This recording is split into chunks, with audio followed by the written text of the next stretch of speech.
இன்னைக்கு 19/8/2024 சிவகாமியின் சபதம் திங்கட்கிழமை பதிவு.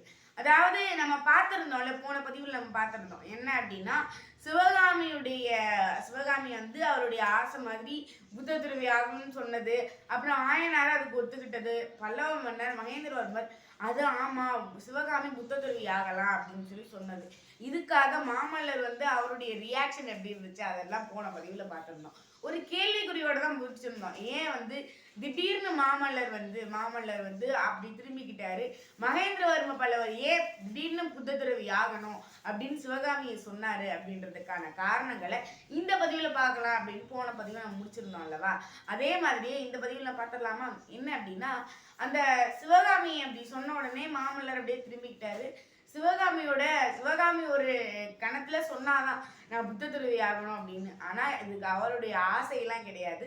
சும்மா கோவத்துல எல்லாம் நம்ம என்ன வார்த்தைகளை விடுவோம்ல, அதாவது நான் அப்படி இருந்தேன் நான் வாழ்றதே வேஸ்ட்டு அந்த மாதிரிலாம் சொல்லுவோம்ல, அதே மாதிரி விளையாட்டா சொன்ன வார்த்தை தான் புத்த துறவி ஆகணும் அப்படின்ற ஒரு வார்த்தை. இதை கேட்ட உடனே சிவகாமிக்கு என்னடா இது விளையாட்டா சொன்னவெல்லாம் வினையாகுன்றது இதுதான் போல அப்படின்ற மாதிரி ரொம்ப மூஞ்சியெல்லாம் வந்து ரொம்ப வாடி போச்சுன்னு சொல்லுவாங்கல்ல, அந்த மாதிரி நிற்கிற அப்படி நின்னோடனே இதுக்கு மாமல்லர் வந்து அப்படியே திரும்பி பார்த்துட்டு சொல்றாரு, ஏன்பா இப்படி சொல்றீங்க அப்படின்னு கேட்கும்போது மகேந்திரவர்ம பல்லவர் சொல்றாரு, அதாவது இந்த காலத்துல கல்யாணம் ஆகி குடுத்தனம் பண்றதுக்கு பல பெண்கள் இந்த உலகத்துல இருக்காங்க. ஆனா கலையை வளர்க்கறதுக்கு பரத கலைன்றது ஒரு புனிதமான கலை.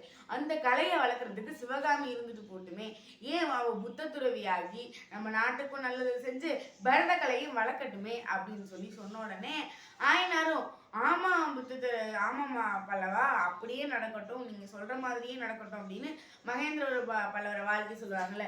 விசிஷ்ட சித்தரே, உங்களுக்கு கலையை பத்தி தெரியாதா? கலா ரசிகர் நீங்க, பரத கலையை வளர்க்கணும் அப்படின்னு இன்னைக்கு கூட நீங்க ஆசைப்படுறீங்க, அதுக்கு என் பொண்ணு ஒரு தூண்டுகோலா இருக்கட்டும் அப்படின்னு சொல்லிட்டு ஆயனாரும் சொல்றாரு.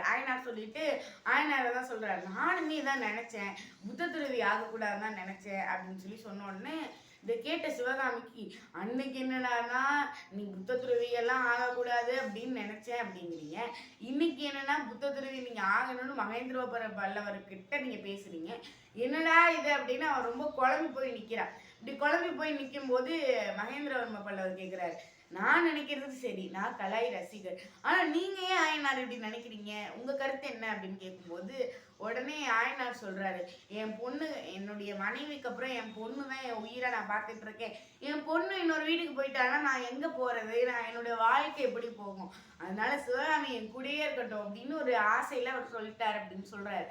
உடனே மகேந்திரவர்ம பல்லவர் சொல்றாரு, நாங்க வந்து போருக்கு போயிடுவோம், நானும் மாமல்லரும் சரி போருக்கு போயிடுவோம், நாங்க போருக்கு போய் அங்க போய் நிறைய சண்டைகள் இருக்கும், நிறைய பிரச்சனைகள் இருக்கும், உங்களை வந்து பார்க்க முடியாது, இதுவே உங்களோட இறுதி சந்திப்பாகவும் இருக்கலாம், அந்த அளவுக்கு போர் வந்து ரொம்ப கடுமையானதா தான் இருக்கு, இந்த பல்லவ மன்னர்கள் மேல எவனுக்கு வந்த கண்ணோ தெரியல, திடீர்னு போர் வைக்கிறாங்க. இந்த போர் பத்தி எல்லாம் பயம் கிடையாது.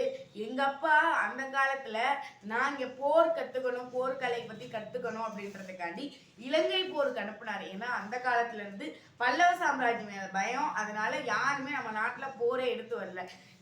ரொம்ப காலம் கழிச்சு இந்த சாளுக்கியர்கள் வந்து இந்த போரை எடுத்து வராங்க, கண்டிப்பா அதை நாங்க விடமாட்டோம், கண்டிப்பா அதை நாங்க ஜெயிச்சிருவோம் அப்படின்னு சொல்லி சொல்றாரு.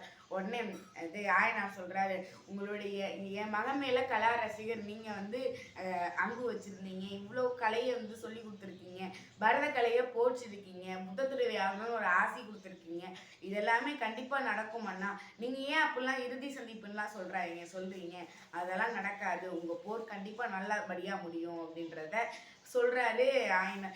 இப்படியே மகேந்திரவர்ம பல்லவர் திடீர்னு பேசுறாரு, இவர் தான் வீராதி வீரனாச்சு, ஏன் இறுதி சந்திப்புன்னு சொல்றாரு அப்படின்னா, போர்ல எப்போதுமே இறப்பு அப்படின்றது சொல்ல முடியாத ஒண்ணு தானே, அந்த இறப்பு நமக்கு நேரிடுமோ அப்படின்னு அவருக்கு ஒரு சின்ன பயமும் இருந்துச்சு.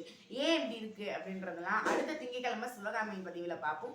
உங்களிடமிருந்து விடைபெறுவது நான் உங்கள் ஈஸ்வரி வீராஜ். ஊராட்சி ஒன்றிய இப்படி சவாய்ப்பட்டியில் நான் 8ஆம் வகுப்பு பயின்று வருவேன். உங்கள் சிந்தனையில் நான். நன்றி, வணக்கம்.